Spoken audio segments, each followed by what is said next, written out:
They were the last to join. The conclave had stood unshaken for 9 millennia, a communion of minds and war engines, of ancient bloodlines and newer crowns alike. Species old enough to remember the collapse of the Sindari Nebula, and others young but forged in crucible conflict, all sat beneath the great spiral banner. Our unity, though occasionally strained, had endured. Then came humanity. We had watched them, of course, long before their first request. Their arrival was no accident.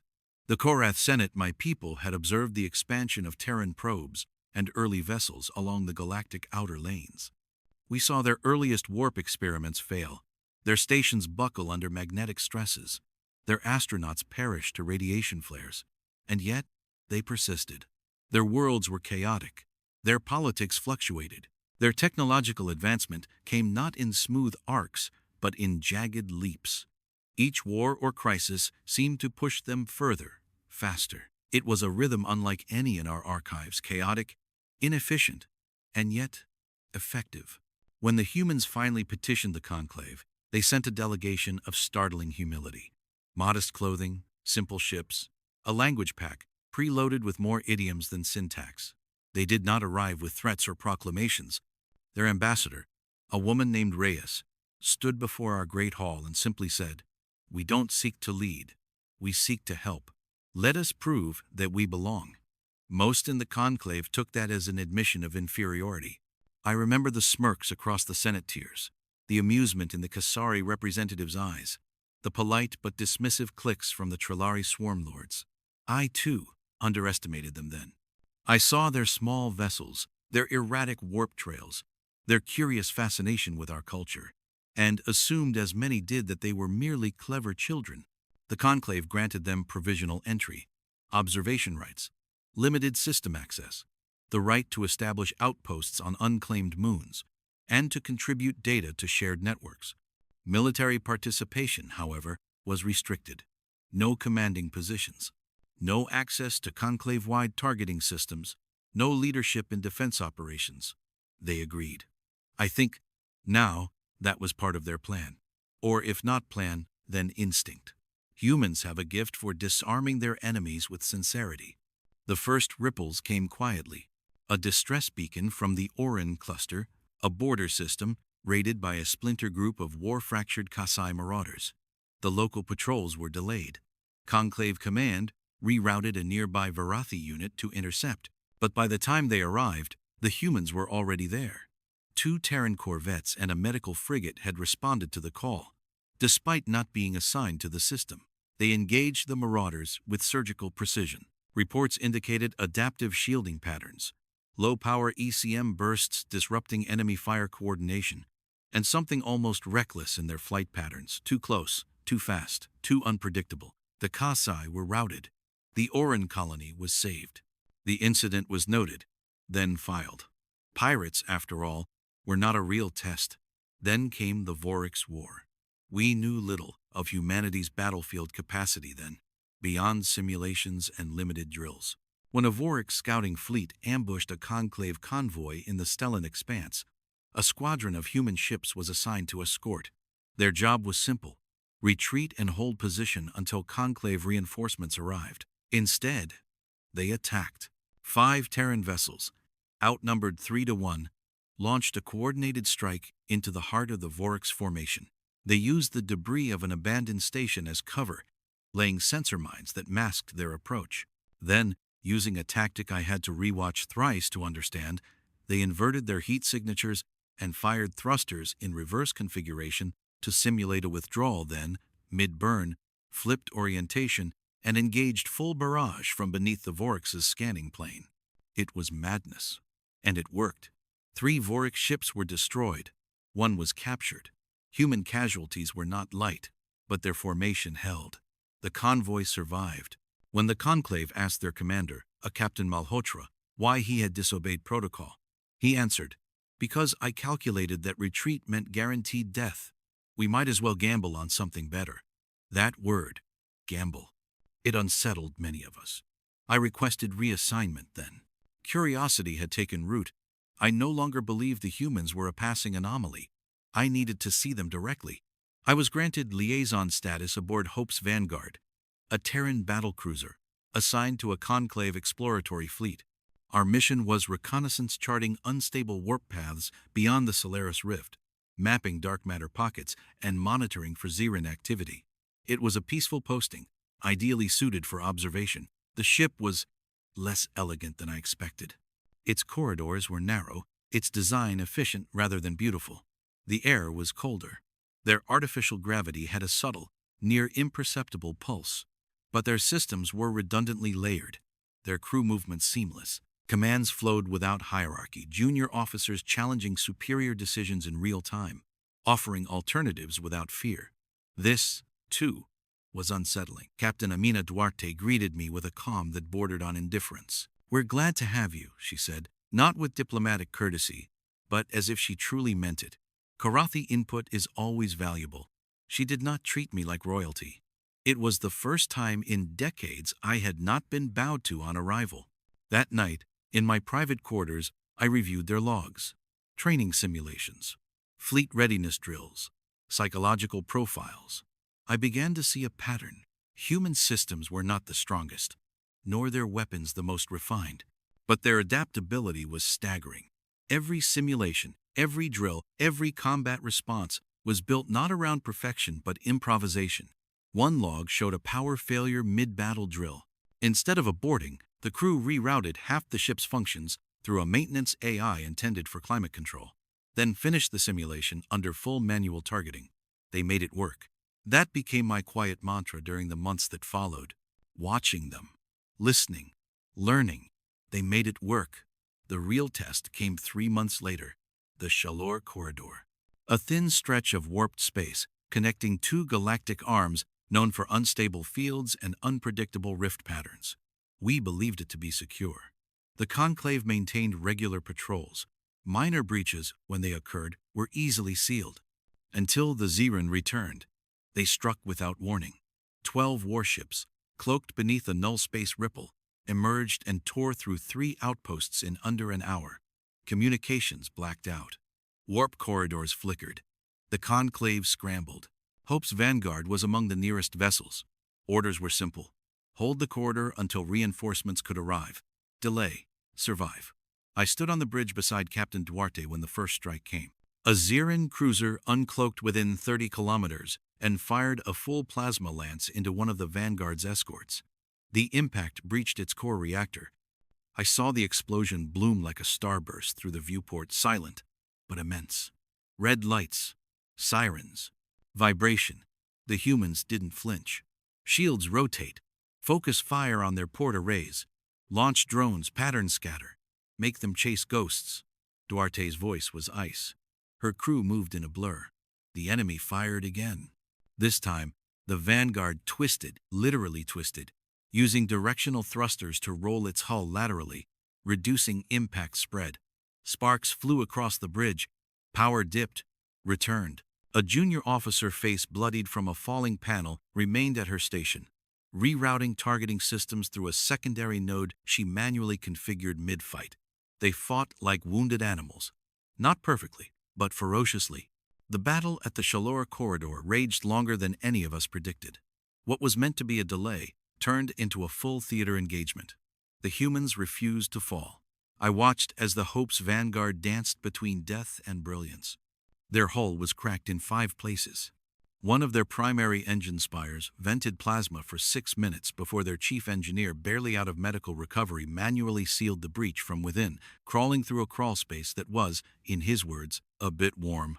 The Saran came in waves. Cruisers, drones, living torpedoes that screamed through vacuum on folded radiation currents. Each time the Terran formation faltered, they adapted. Duarte called it pivoting.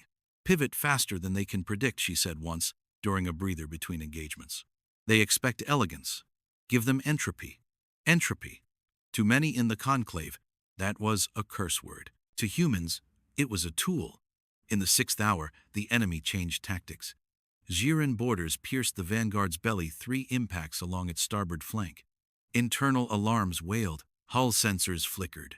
The enemy surged through decks 12 through 16. I followed Captain Duarte and her team as they descended to support the defense lines. There were no grand speeches, no declarations, just orders.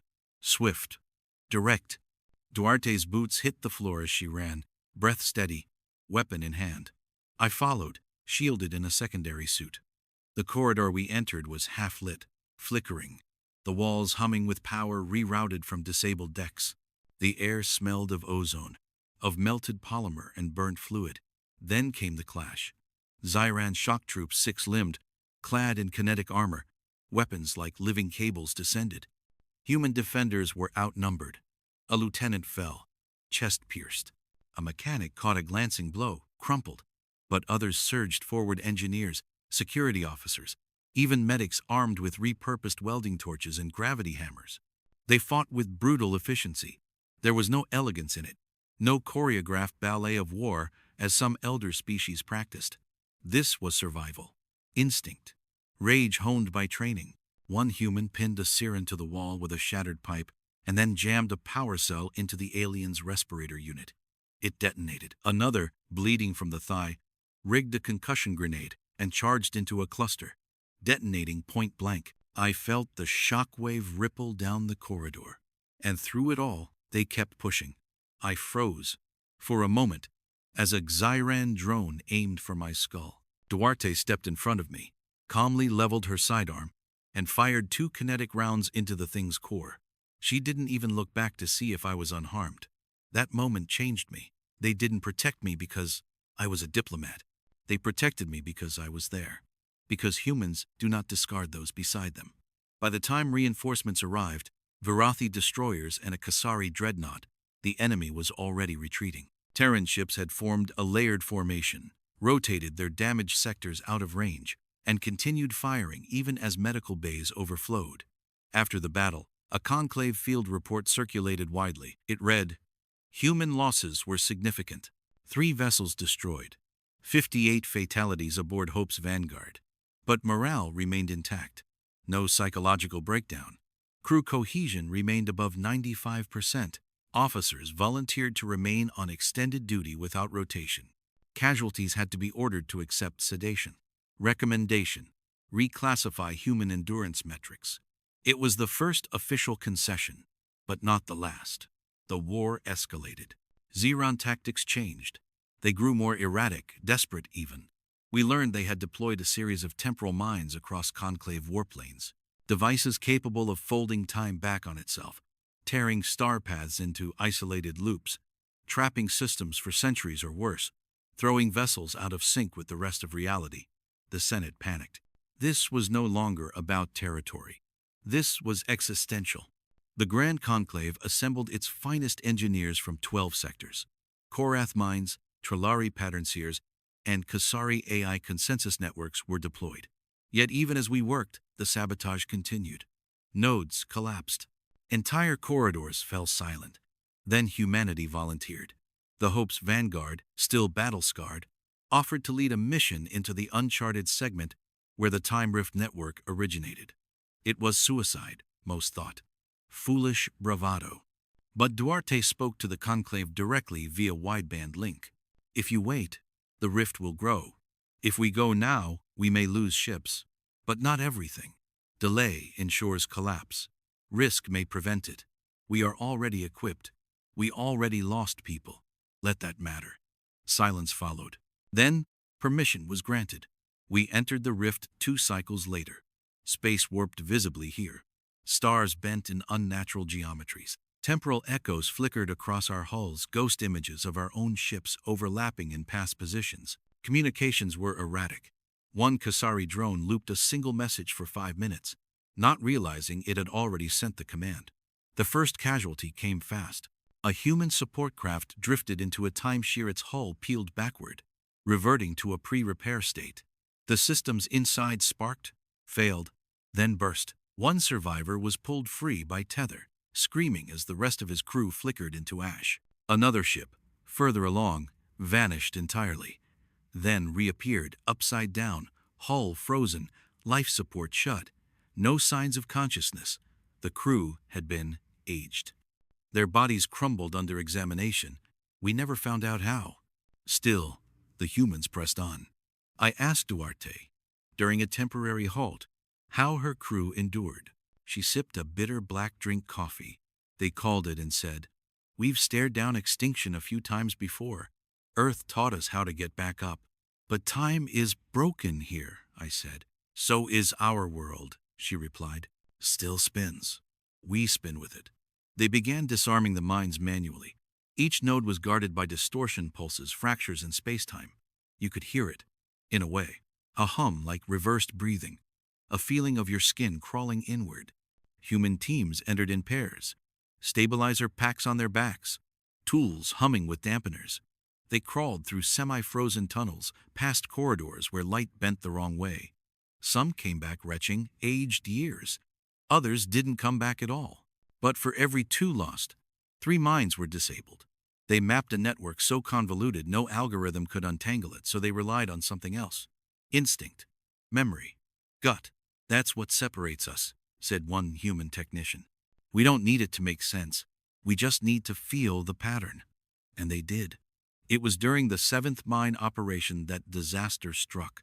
A core stabilizer failed. The mine surged. Time fluxes shattered the deck. The ship convulsed.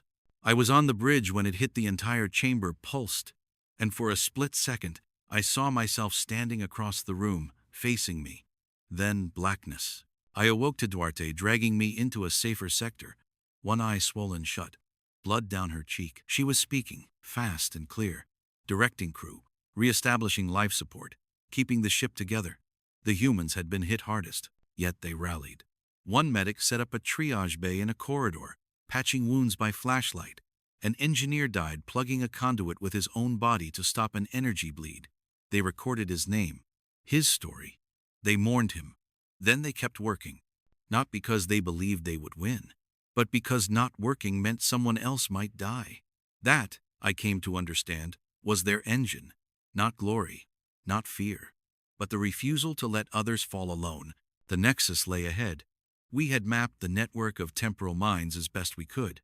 Each disabled node had offered new fragments, new patterns. By then, human losses had mounted to unacceptable levels by Conclave standards, but not by theirs. We begged them to fall back, to regroup. Even the Kasari sent formal requests for reallocation, but Captain Duarte refused. "This isn't a job anyone else wants," she said simply. "That makes it ours." I stood beside her on the observation deck when we first sighted the core station. It defied form. A lattice of warped alloys, blackened plating twisting in on itself, partially phased into some other state of matter. It hovered in a time pocket, not stationary, not moving, just present, like a wound in the sky. Tendrils of energy flickered in and out of visibility, reaching across space, tethering back to mines we hadn't even found yet. Duarte turned to me. "This is it." "Yes," I whispered, "but I didn't mean the station. I meant this was the moment I realized how much we feared them. We entered orbit with minimal systems. No full power, no weapons primed, no external comms. The time signature around the station distorted all output. One Kasari ship attempted to light jump ahead. It vanished in transit. Its comm signal appeared an hour before it jumped faintly. The Hope's Vanguard did not attempt any cleverness. Instead, they launched drones in old-style ballistic slings, no warp, no drive signatures. The drones mapped the outer field, corrected for fluctuations in relativity, and returned. Manual entry. I watched as the human Marines readied to board. There was no rousing speech. Duarte simply said, "You know what to do. You've done it longer than anyone thought you could." Then they went. The boarding party entered through a shear fracture along the station's lower ring. Their suits shimmered with layered shielding, their boots magnetized softly to the strange metal. I watched their feeds grainy, delayed, half corrupted by radiation. The inside of the station was worse than the outside. Corridors curved in loops, ending in themselves. Rooms overlapped with earlier versions of themselves, chairs duplicated, walls half-built. In one chamber, a Marine passed through a doorway and emerged younger. He wept quietly as he reoriented. They advanced. Zyran constructs waited half-machine, half-time artifact, drones that moved before you did, turrets that fired at actions not yet taken. I saw a soldier collapse from a wound he hadn't received yet. Still they fought. I watched one Marine tie a timed EMP to a chronoflux pulse, triggering it mid-glitch to ride the distortion and detonate across time, shattering 3 drones at once. Another rerouted his body cam through an unstable echo field, using it to create decoy signals to draw fire away from his team. When an officer fell chest open, blood and zero-G bloom, they didn't pause. They recorded his log, passed it up the chain, then stepped over his body. The core chamber was guarded. A Zarin sentinel, massive, pulsating. Its form overlapping with 3 temporal phases blocked access. It spoke not in words but in pulses. Threats laced in distortion. We expected you to break. We watched you burn. You endure because you lack memory. Duarte, patched into the squad's comms, answered, We endure because we remember everything. The battle was brief and violent. The sentinel was too fast, too many. Human tactics failed at first. Grenades passed through it, weapons overloaded, but then they changed approach. They stopped fighting in the now. Instead, they coordinated through short-term memory recall. Duarte fed them back their own positioning data from seconds earlier, guiding fire to where the sentinel had been, where it would be. They predicted its movement through error. It was, to Conclave eyes, impossible. But it worked. The sentinel fragmented. Its core split in a flash of light too bright to record.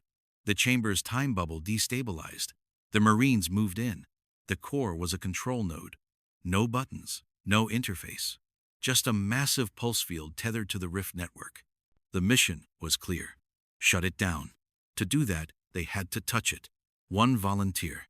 His name was Udo Rains. Mid-rank. Quiet. He stepped forward without being asked. Got no family left, he said softly. Might as well give someone else a chance to keep theirs.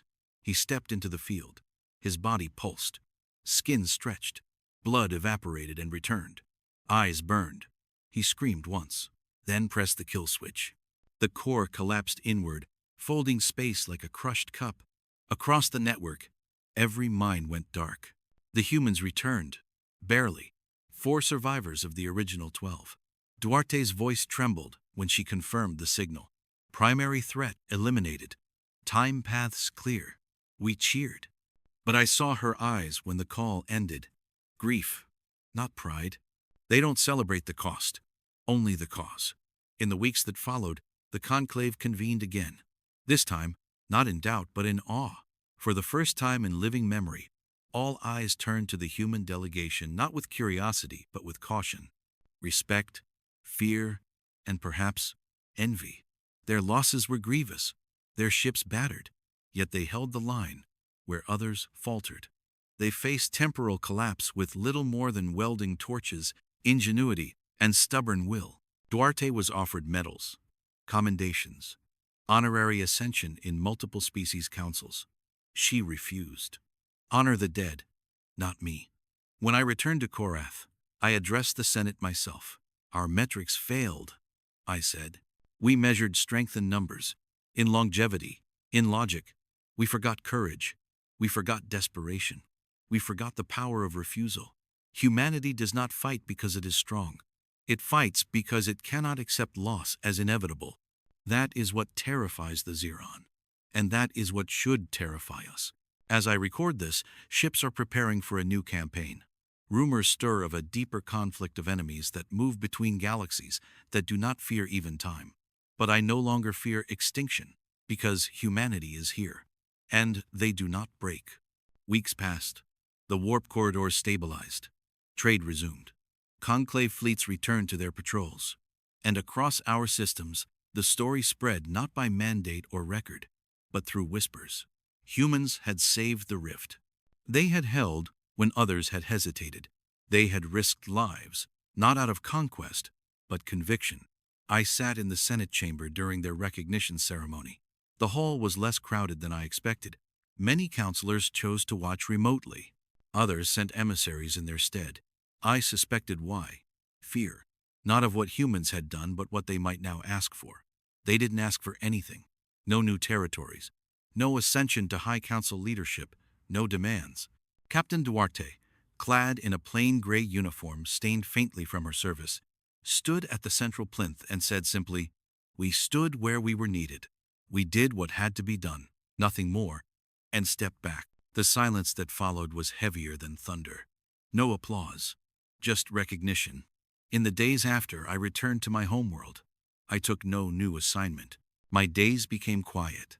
Long walks beneath Korath's glass moons, the wind in the mirrored dunes, the scent of metal, rich soil after rainfall. But something had changed. I had changed. I could not unsee what I had witnessed. The fragility I had once mocked had revealed itself as camouflage, or perhaps more accurately, it had transformed into resilience through pressure. And then came the file. Unmarked, buried in a side channel of the intelligence net. A report from a conclave scout ship near the galactic edge. The message was simple. Object detected. Non-native construction. Dormant, but radiating pulses on frequencies associated with rift space. Composition unknown. Signal intercepted pattern suggests pre-temporal engineering. The attached waveform. I recognized it. It matched the Siran mines. But it wasn't Siran. This was older, more complex, more dangerous. I brought it to the Senate. They debated for hours, then sealed it, deemed it premature, speculative. But not one dared suggest investigating it with a non-human fleet. They knew. Without saying it aloud, the consensus was clear. If something darker comes, let the humans go first. I met Duarte one last time, near a forward outpost above a minor trade moon. She was inspecting a new class of human-built ship, sleek, tougher, equipped with hybrid conclave tech. The names stenciled on their sides were in Terran Standard. Rains, Pharaoh, Levi. I recognized the names of the dead. She turned to me as I approached, not surprised. "We're heading deeper," she said. "Beyond the line?" She nodded. "There are signals. You've seen them." "Why you?" Duarte looked at the ships. Her crew. The empty stars. "Because we've spent our whole history thinking we were alone. We're not afraid to be again." I couldn't answer that. Not with truth, because I knew so many of us were. That night, I watched their ships depart. The engines lit up in quiet waves, soft blue, almost gentle. Then they vanished into dark space. No fanfare, no last words. Only the sound of the void reclaiming silence. And in that silence, I understood. They were never fragile. They were becoming something we couldn't yet define. A paradox, born in chaos, refined in pain, driven by something no calculation could capture. Hope, the most dangerous force in the universe. Log entry. Lady Saray of Korath, personal journal. They will write histories. They will debate the moment the balance shifted. Some will say it was Shalor. Some will say it was the rift. But I know the truth. The balance shifted the moment we mistook softness for weakness. And by the time we saw clearly, it was already too late to look away. Humanity is not the sword. They are the spark. And the stars will burn differently because of them.